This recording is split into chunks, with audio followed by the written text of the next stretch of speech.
On the Eagles Sports Network, Adam Cavalier, glad to have you here at Gondolier in Jefferson City, Tennessee. Now joined by this week's South Atlantic Conference Player of the Week, Ish Sanders. Ish, congratulations, fifth time in your career winning the honor. What's it mean this time around? Really the same. Me and Antoine was joking about it a couple of times this week because he was like, "You got it, especially after this game. This game, you got it."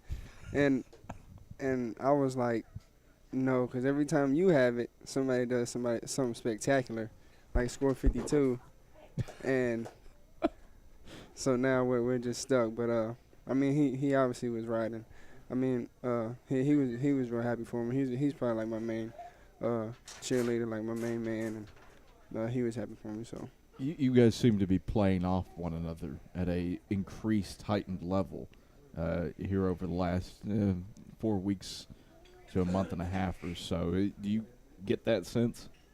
yeah, I do. I mean, it's basically coming down to the nitty gritty of these last games. And I think Antoine has the same mentality, and I think we go in there with the same mentality, and it works out well for us. What is that mentality? Just be aggressive. Like don't settle. I mean, I find myself settling more times than not. But Torn always reminds me.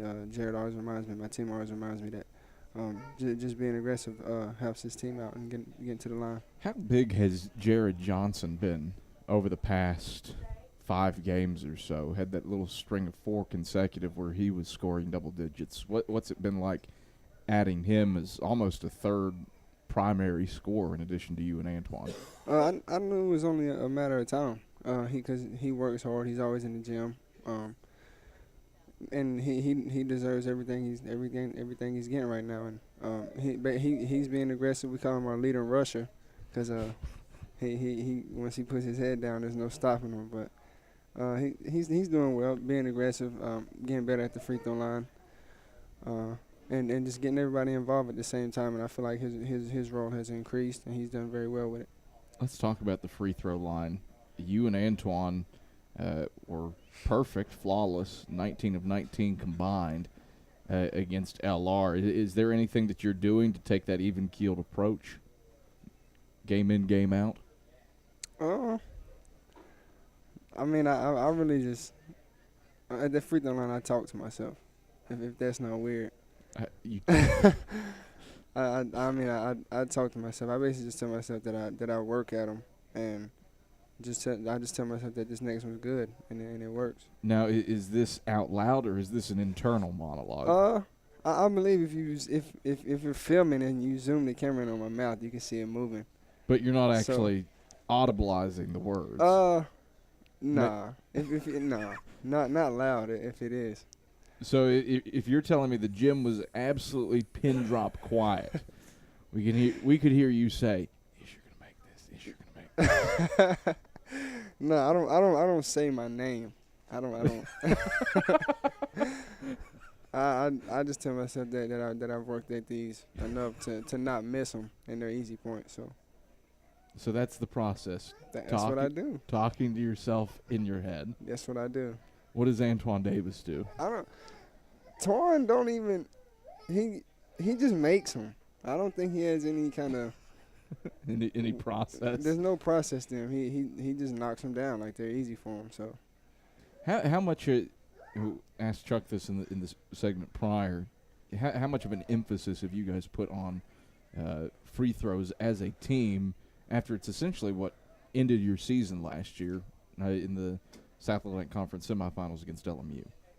Or was there any emphasis? There's a big emphasis, especially going into this year, because the foul situations were supposed to be different, but obviously now they're not.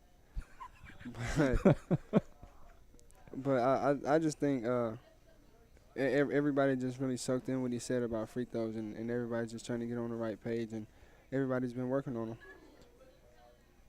Talk to me about the crowd here Wednesday night when Lincoln Memorial was in town. What was that like playing in front of that level of fandom? I've never been a part of something like that, and I can't say how much I really appreciate all of them that showed up and was loud for us and rushed the floor for us. But I've never been a part of that, and it felt great. I love playing in front of that. How much did it help you guys pick up a victory? A lot. The crowd always helps. I think that's when we're undefeated in the conference. Because no matter if it's all of them or just some of them, they always seem to make themselves known and really just get in the heads of the other team, and that's what we need. How sweet is it to pick up a victory over LR after a season worst loss back in December? It was good. We had to come down a little bit from LMU to get ourselves ready, because I know some of the guys was celebrating still that day. But we eventually got there and put all our focus on LR, and it all came together Saturday. How do you help to that end as a senior leader? Yeah, to bring guys down and realize that it's time to put this one behind you. Just basically tell them. I know how they feel. I know how they want to keep thinking about this game and how well we've done. And Coach really made an emphasis about it. It's not about the last game. It's about the next one. So I think everybody soaked that in too, and really worked hard on the practice floor towards the LR game. Ishmael McKenzie Sanders, it's a pleasure as always. Thanks for stopping by, and congratulations on the South Atlantic Conference Player of the Week honor. Appreciate it.